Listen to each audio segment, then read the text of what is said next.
नमस्कार। राप्ती दर्पण टेलिभिजनको दर्पण खबरमा म मन्जु रोका मगरको तपाईलाई हार्दिक स्वागत छ। दर्पण खबर देशका विभिन्न digital cable, YouTube channel, Facebook page र आइपीटीभीबाट पनि संसारभर एकैसाथ हेर्न सक्नुहुन्छ। खबर सुरु गरौं प्रमुख खबरका शीर्षकहरूबाट। तुलसीपुर उपमहानगरपालिकामा नेकपा एमालेका मेयर तथा उपमेयर विजयी, लमही खानेपानी संस्थाद्वारा नवनिर्वाचित जनप्रतिनिधिलाई स्वागत तथा बधाई। नेपालका संघीय अस्पताल मध्ये न्यूनतम सेवा मापदण्ड कार्यान्वयनमा नेपालगञ्जको भेरी अस्पताल उत्कृष्ट। लमही नगरपालिकामा नवनिर्वाचित जनप्रतिनिधि आएपछिको पहिलो कार्यपालिका बैठक आज सम्पन्न। विभिन्न विषयगत समिति गठन गरी जिम्मेवारी बाँडफाँड र लेनदेन मुद्दाका फरार प्रतिवादी घोराहीबाट पक्राउ। यौन हिंसा र बलात्कारका घटनाको निष्पक्ष र प्रभावकारी अनुसन्धान गर्न राष्ट्रिय मानवाधिकार आयोगको निर्देशन।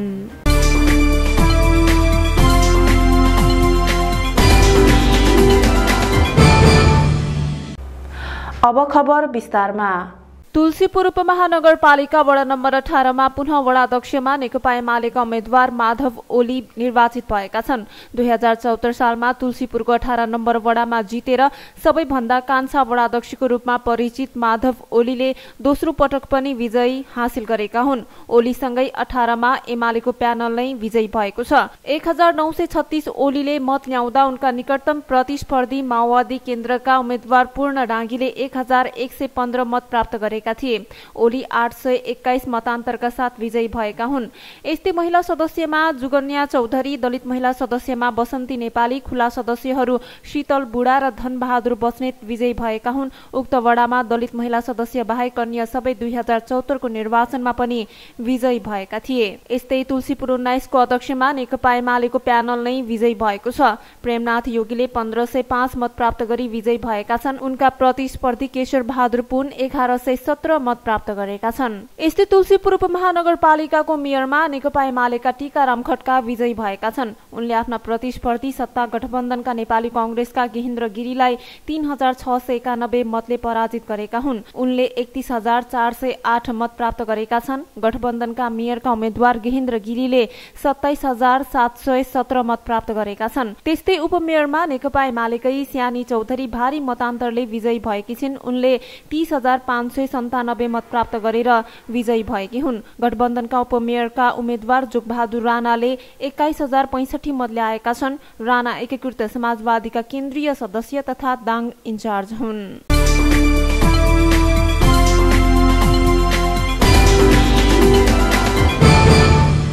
लमही नगरपालिकामा नवनिर्वाचित जनप्रतिनिधि आएपछिको पहिलो कार्यपालिका बैठक बुधबार सम्पन्न भएको छ। लमही नगरपालिकाका मेयर जोगराज चौधरीको अध्यक्षतामा बसेको बैठकले विभिन्न विषयगत समिति गठन गरी जिम्मेवारी तोकेको छ। जसअनुसार लमही नगरपालिकाको प्रवक्तामा लमही नगरपालिका वडा नम्बर 7 का वडा अध्यक्ष मोहन गिरीलाई जिम्मेवारी तोकिएको छ। आर्थिक विकास समितिको संयोजकमा वडा नम्बर 3 का वडा अध्यक्ष मनोज चौधरी, सामाजिक विकास समितिको संयोजकमा वडा नम्बर 6 का वडा अध्यक्ष श्यामनारायण चौधरी, पूर्वाधार विकास समितिको संयोजकमा वडा नम्बर 2 का वडा अध्यक्ष नेपालु चौधरी, वातावरण तथा विपद व्यवस्थापन समितिको संयोजकमा लमही नगरपालिका वडा नम्बर 9 का वडा अध्यक्ष भिषबहादुर केसी रमेश, विविध समितिको संयोजकमा लमही नगरपालिका वडा नम्बर 1 का वडा अध्यक्ष दामोदर पौडेललाई जिम्मेवारी तोकिएको छ। राजस्व परामर्श समितिमा लमही नगरपालिकाका उपमेयर लक्ष्मी योगीलाई संयोजकको रूपमा तोकिएको छ भने सदस्यमा लमही नगरपालिका वडा नम्बर 3 का वडा अध्यक्ष मनोज कुमार चौधरीलाई चयन गरिएको छ। बैठकले लमही नगरपालिका भित्र आर्थिक वर्ष 2079-80 प्रदेश समपूरक आयोजना समेत छनौट गरेको छ। जस अन्तर्गत पालिका भित्रका वडा मध्ये 8 नम्बर वडामा 60 लाख र बाँकी अन्य सबै वडामा सडक स्तरोन्नतिका लागि 55 लाखका दरले बजेट सुनिश्चित गर्ने निर्णय भएको प्रवक्ता मोहन गिरीले जानकारी दिनुभएको छ।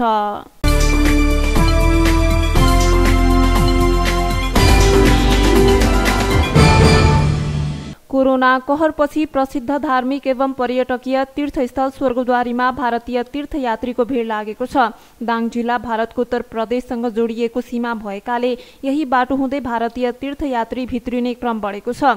मन्दिरको दर्शन गरे स्वर्ग पुगिने जनविश्वास रहेको छ। त्यही कारण स्वर्गद्वारी दर्शनका लागि भारतीय तीर्थयात्री आउने गरेका हुन्। कोरोना भाइरस संक्रमण फैलिएपछि 2 वर्षसम्म रोकिएको तीर्थाटन पुनः सुरु भएको हो। दाङ जिल्लाको विभिन्न नाका हुँदै भारतीय नागरिक स्वर्गद्वारी दर्शनका लागि नेपाल भित्री रहेका छन्। भारतका विभिन्न ठाउँबाट स्वर्गद्वारी दर्शनका लागि आउने भक्तजनहरूको संख्या केही दिन यता हुवात्तै बढेको स्वर्गद्वारी आश्रमले जनाएको छ। स्वर्गद्वारीमा फागुनदेखि असार महिनासम्म नेपाली भक्तजन र वैशाखदेखि माघ महिनासम्म भारतीय भक्तजनहरू आउने गर्छन्। नेपाल र भारतका हिन्दू धर्मावलम्बीहरूको आस्थाको केन्द्र भएकाले दैनिक सयौं जना तीर्थयात्री स्वर्गद्वारी पुग्ने गर्छन्। गर्मीयाममा तराईबाट गर्मी छल्न सडक मार्ग हुँदै सर्वसाधारण समेत पुग्ने गर्छन्। विशेष गरेर स्वर्गद्वारीमा वैशाखी पूर्णिमा, गाई तिहार, औँसी, बडा दशैं, माघे संक्रान्ति लगायतका पर्वहरूमा दर्शनार्थीको बढी घुइँचो लाग्ने गरेको पाइन्छ। पर्यटकका लागि ऐतिहासिक मनोरम ताल, 5 पाण्डव स्वर्ग गएको बाटो, महाप्रभुले तपस्या गर्ने गुफा, विक्रम सम्वत 1952 सालदेखि सञ्चालनमा आएको वेद पाठशाला, गोवर्धन पहाड आश्रममा पालिएका गाई, विभिन्न मठ मन्दिर लगायत दर्शनार्थीका लागि मुख्य आकर्षणका रूपमा रहेका छन्।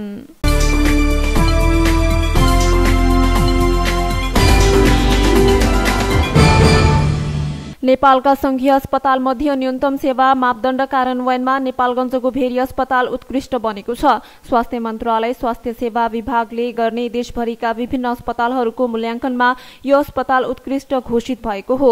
मूल्याङ्कनका क्रममा अस्पतालको लेखा प्रशासन, अस्पतालभित्र चल्ने क्लिनिकल सर्भिस, स्पोर्ट्स सर्भिस, व्यवस्थापन पक्ष लगायत सबै प्रकारको अवस्था हेरेर मूल्याङ्कन गरिएको बताइएको छ। आर्थिक वर्ष 2078-79 मा भेरी अस्पतालले 67 अंक प्राप्त गरेर उत्कृष्ट भएको अस्पतालका medical superintendent doctor Virendra Bahadur चन्दले जानकारी दिनुभयो। मूल्याङ्कनका लागि मन्त्रालयका सहसचिवको टोली अस्पतालमा आउने र त्यसैका आधारमा अंक दिने गरिएको छ। गत वर्ष पनि भेरी अस्पताल 61 अंक पाएर उत्कृष्ट भएको थियो। रेफरल अस्पतालका रूपमा रहेको भेरी अस्पताल लुम्बिनी, कर्णाली र सुदूरपश्चिम प्रदेशका बिरामीका लागि भरोसाको केन्द्र मानिँदै आएको छ।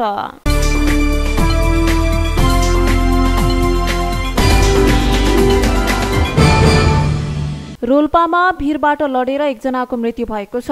लुङ्ग्री गाउँपालिका 3 सिमगिठा बस्ने 55 वर्षीय नन्दे घरती मगरको लुङ्ग्री गाउँपालिका 2 राजथरबाट कमिरेढिक जाने क्रममा कमिरेढिकको भीरबाट लडेर मृत्यु भएको प्रहरीले जनाएको छ। उनी आज बिहान 9 बजेतिर भीरबाट लडेका हुन्। भीरबाट लडेर करिब 15-20 मिटर तल खसेको र घटनास्थलमै मृत्यु भएको जिल्ला प्रहरी कार्यालय रोल्पाले जनाएको छ।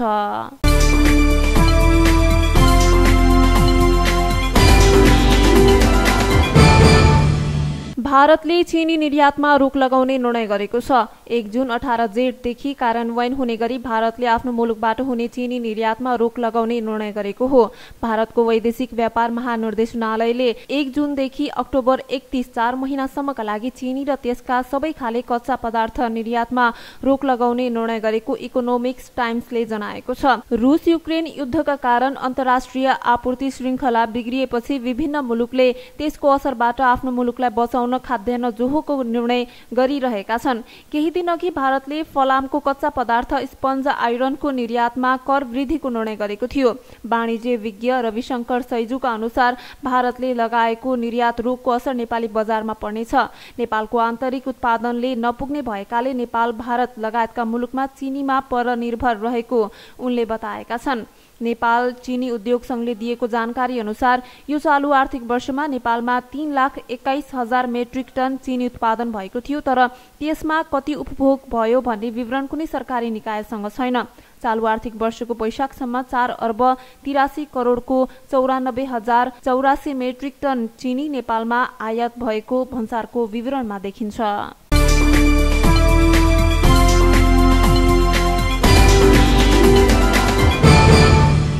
दाङमा रगतको चरम अभाव सिर्जना भएपछि बुधबार रिपोर्टर्स क्लब दाङले रक्तदान कार्यक्रमको आयोजना गरेको छ। तुलसीपुर स्थित कालिका देवी रक्त सञ्चार केन्द्रमा आयोजित रक्तदान कार्यक्रममा बोल्ने वक्ताहरूले बजारमा रगतको अभाव हुँदासम्म पनि सरकारवालाहरू मौन रहनु आश्चर्यजनक रहेको बताएका थिए। सरकारवाला निकायले सक्रियताका साथ रगत संकलनमा चासो नदेखाउँदा ठूलो समस्या आइपरेको भन्दै विभिन्न संघ संस्थाहरूको ध्यान आकर्षण समेत गराएका थिए। उनीहरूले सञ्चार क्षेत्रमा क्रियाशील संस्था रिपोर्टर्स क्लबले सामाजिक उत्तरदायित्व पूरा गरेको भन्दै धन्यवाद ज्ञापन समेत गरेका थिए। रिपोर्टर्स क्लब दाङका अध्यक्ष शरद रेग्मीको अध्यक्षता एवं नेपाल पत्रकार महासंघ दाङका अध्यक्ष दुर्गालाल केसीको प्रमुख आतिथ्यतामा कार्यक्रम उद्घाटन गरिएको थियो। कार्यक्रममा तुलसीपुर उद्योग वाणिज्य संघका पूर्व अध्यक्ष Bimal Rijal, Rotary Club of Tulsipur सिटीका अध्यक्ष यज्ञ बहादुर केसी, वडा नम्बर 5 का वडा सदस्य भीम बहादुर केसी लगायतले बोलेका थिए। सो अवसरमा बोल्ने वक्ताहरूले रिपोर्टर्स क्लबको समन्वयमा रक्तदान जीवनदान गर्नुहुने तुलसीपुर मेट्रो कलेजका विद्यार्थीहरू, जनप्रतिनिधि, सुरक्षाकर्मी, पत्रकार, व्यवसायीहरूमा धन्यवाद ज्ञापन गरिएको थियो। कार्यक्रमको सहजीकरण क्लबका महासचिव विमल गौतमले गरेका थिए। कार्यक्रमको सहजीकरण क्लबका महासचिव विमल गौतमले गरेका थिए।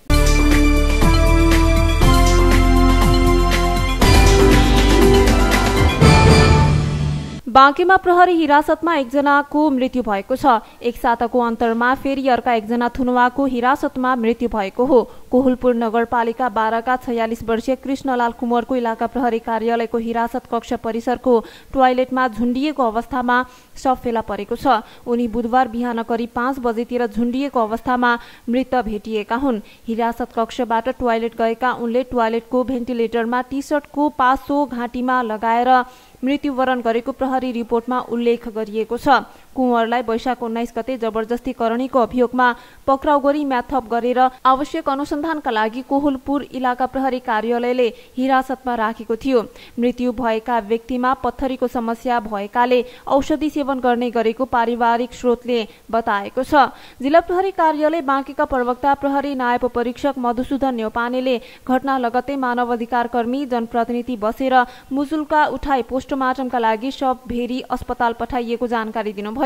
केही दिन अघि मात्रै नेपालगञ्ज 2 घरबारी टोलका सुन्दर हरिजनको पनि रोल्पा कारागारको टोयलेटमा झुन्डिएर मृत्यु भएको छ। कारागारमा रहेका विजय विक्रमको सजाय हरिजनलाई भुक्तान गर्न लगाई विजय विक्रम भने कारागारबाट रिहा भइसकेका छन्। घटना शंकास्पद भएको भन्दै छानबिनका लागि आफन्तहरूले दबाब दिन नेपालगञ्जमा विरोध प्रदर्शन गरेका छन्।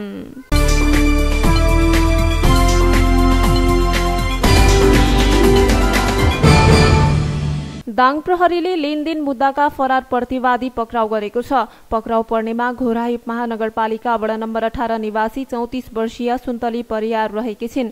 परियारलाई दाङदेखुरी जिल्ला अदालतको 2077 फागुन 18 गतेको फैसलाले लेनदेन मुद्दामा दोषी ठहर गर्दै 2 वर्ष कैद सजाय तोकेको थियो।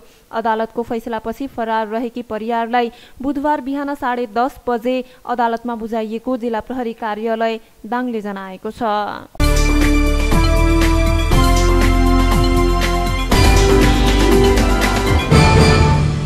इन्धनको मूल्य बढेसँगै सरकारले सार्वजनिक यातायातको भाडा फेरि बढाएको छ। अहिले एक हप्ताकै बीचमा सार्वजनिक यातायातको भाडा बढेको हो। यातायात व्यवस्था विभागले एक सूचना प्रकाशित गर्दै अन्तर प्रदेश यातायातका यात्रुवाहक तथा मालवाहक सवारीको भाडा दर बढेको जानकारी गराएको छ। गत 4 जेठमा मात्रै विभागले गाडी भाडा बढाएको थियो। नेपाल आयल निगमले इन्धनको मूल्यमा एकैपटक 10 रुपैयाँ बढाएपछि सरकारले गाडी भाडा समेत बढाउने निर्णय लिएको बताएको छ।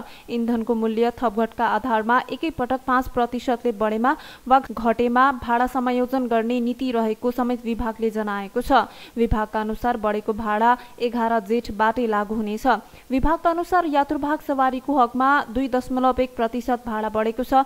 पहाडी बाटोमा चल्ने मालवाहक सवारीको हकमा 2.7% र तराईको बाटोमा चल्ने मालवाहक सवारीमा 3% मूल्य बढेको विभागले जनाएको छ। गत 4 जेठमा यात्रुवाहक सवारीको हकमा 3.5% भाडा बढेको थियो। पहाडी बाटोमा चल्ने मालवाहक सवारीको हकमा 4.6% र तराईको बाटोमा चल्ने मालवाहक सवारीमा 5.1% मूल्य बढेको थियो। यस्तै राष्ट्रिय सभामा प्रमुख प्रतिपक्षी दलका सांसदहरूले जरुरी सार्वजनिक महत्वको प्रस्ताव दर्ता गराउँदै इन्धनको मूल्य वृद्धिमाथि छलफलको माग गरेका छन्।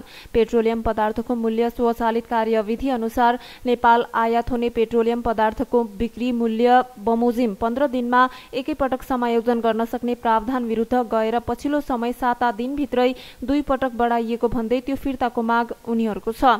सरकारसँग मूल्य वृद्धि न्यूनीकरणका लागि भएका प्रयासबारे खाका माग गर्न गर्न संसदमा छलफल गर्नुपर्ने जरुरी सार्वजनिक महत्वको प्रस्ताव पेश गरिएको उल्लेख छ। मूल्यवृद्धिका कारण प्रभावितहरूको जनजीवन सहज बनाउन सरकारका योजनाबारे जानकारी माग गर्न पनि छलफल आवश्यक भएको सांसदहरूको माग छ। इन्धनको मूल्यवृद्धि विरुद्ध विद्यार्थी संगठनहरूले संयुक्त आन्दोलन गर्ने घोषणा गरिसकेका छन्।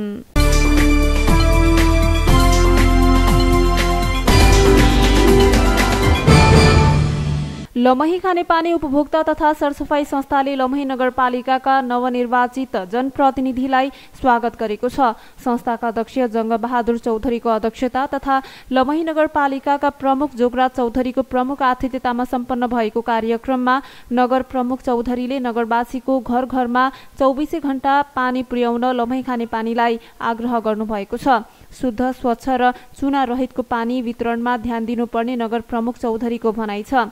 जनताको घर घरमा पानी पुर्याउँदा कुनै समस्या आए त्यो समस्याको समाधान गर्न लमही नगरपालिका तयार भएको भन्दै सफा स्वच्छ र चुना रहित पानी वितरणमा विशेष ध्यान दिनुपर्ने बताउनु भएको छ। त्यस्तै नगर उपप्रमुख लक्ष्मी योगीले पानी नै जीवन हो भन्दै नगरवासीले पानी पाएनौ भन्ने गुनासो नआउन गरी सेवा गर्न आग्रह गर्नुभएको छ। लमही खानेपानीको धारा विस्तार नभएका अन्य वडाहरूमा पनि अब नयाँ कार्य योजना बनाएर काम अगाडि बढाउनु पर्ने उहाँले बताउनुभयो। कार्यक्रममा लमही नगरपालिका वडा नम्बर 1 का वडा अध्यक्ष दामोदर पौडेल, 2 का नेपालु चौधरी, 3 का मनोज कुमार चौधरी, 4 का सुभाष न्यौपाने, 5 का ओम प्रसाद सुवेदी, 6 का श्यामनारायण चौधरी, 7 का मोहन गिरी, 8 का उमेश खड्का र 9 का विषबहादुर केसी लगायतको उपस्थिति रहेको थियो।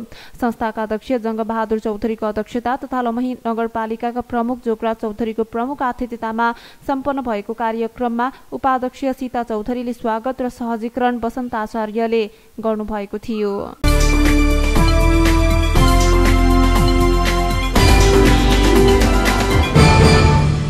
बर्दियाको राजापुर नगरपालिकाले विद्यालयका शिक्षक तथा कर्मचारीहरूलाई 7 दिनभित्र राजीनामा दिन निर्देशन दिएको छ। नगरपालिकाका मेयर दिपेश थारूले नगरमा रहेका विद्यालयलाई पत्रचार गर्दै दलको कार्यकारिणी पदमा रहेका शिक्षक र कर्मचारीलाई राजीनामा दिन लगाउन निर्देशन दिनुभएको हो।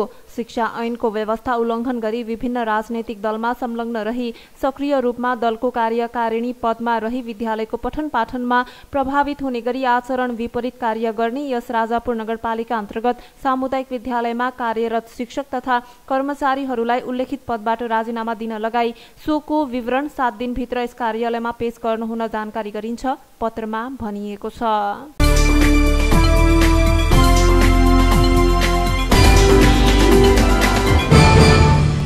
विवेकशील साझा पार्टीका अध्यक्ष रविन्द्र मिश्रले पदबाट राजीनामा दिनुभएको छ। पालिका चुनाव 2079 मा सोचे अनुसार परिणाम ल्याउन नसकेको भन्दै आफूले राजीनामा दिएको उहाँले बताउनु भएको छ। मिश्रले आफ्नो फेसबुक पेजमा स्टाटस शेयर गर्दै यसबारे जानकारी गराउनु भएको हो। हाम्रा उम्मेद्वारहरू इमानदार र सक्षम हुँदाहुँदै राम्रो नतिजा हासिल गर्न नसक्नुको जिम्मेवारी पार्टी नेताका रूपमा मैले लिनुपर्छ, उहाँले लेख्नु भएको छ। निर्वाचनमा जस्तो परिणाम आयो त्यसको सम्पूर्ण जिम्मेवारी लिँदै पार्टीको अध्यक्षको पदबाट नैतिकताको आधारमा आजकै मितिबाट राजीनामा दिएको जानकारी गराउन चाहन्छु। उहाँले आफू पार्टीको साधारण सदस्य भने रहिरहने बताउनु भएको छ।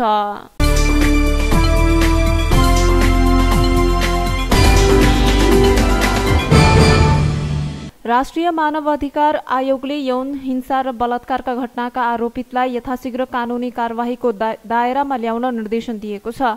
आयोगले आज बुधबार नेपाल प्रहरीका प्रहरी नायब महानिरीक्षक उत्तमराज सुवेदी र यौन हिंसा तथा बलात्कारका घटनामा अनुसन्धान गरिरहेका प्रहरीसँग छलफल गर्दै घटनाको निष्पक्ष र प्रभावकारी अनुसन्धान मार्फत पीडितले समयमै न्याय पाउने अधिकारको सुनिश्चित गर्न निर्देशन दिएको हो। छलफलमा मानवाधिकार आयोगकी सदस्य लिली थापाले अपराधीलाई उम्कन नदिन तथा पीडित र साक्षीको सुरक्षा गर्न निर्देशन दिनुभएको छ। जवाफमा प्रहरी नायब महानिरीक्षक सुवेदीले महिला हिंसासँग जोडिएका घटनालाई प्रहरीले संवेदनशील रूपमा लिएर अनुसन्धान गरिरहेको जानकारी दिनुभएको थियो।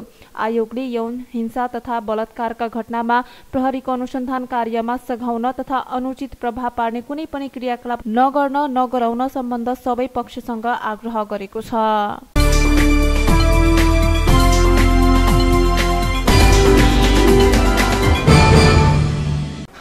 हामी दर्पण खबरको अन्त्यमा आइपुगेका छौं। खबर सक्नु अघि प्रमुख खबरहरू पुनः एकपटक। तुलसीपुर उपमहानगरपालिकामा नेकपा एमालेका मेयर तथा उपमेयर विजयी। लमही खानेपानी संस्थाद्वारा नवनिर्वाचित जनप्रतिनिधिलाई स्वागत तथा बधाई। नेपालका संघीय अस्पताल मध्ये न्यूनतम सेवा मापदण्ड कार्यान्वयनमा नेपालगञ्जको भेरी अस्पताल उत्कृष्ट। लमही नगरपालिकामा नवनिर्वाचित जनप्रतिनिधि आएपछिको पहिलो कार्यपालिका बैठक आज सम्पन्न। विभिन्न विषयगत समिति गठन गरी जिम्मेवारी बाँडफाँड र लेनदेन मुद्दाका फरार प्रतिवादी घोराहीबाट पक्राउ।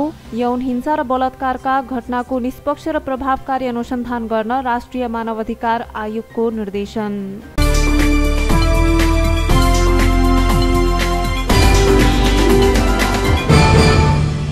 हवस् त दर्पण खबर अहिलेलाई यति नै। समाचार कक्षका सम्पूर्ण सहकर्मीहरूसँगै म मन्जु रोकामगलाई पनि बिदा दिनुहोस्। नमस्कार।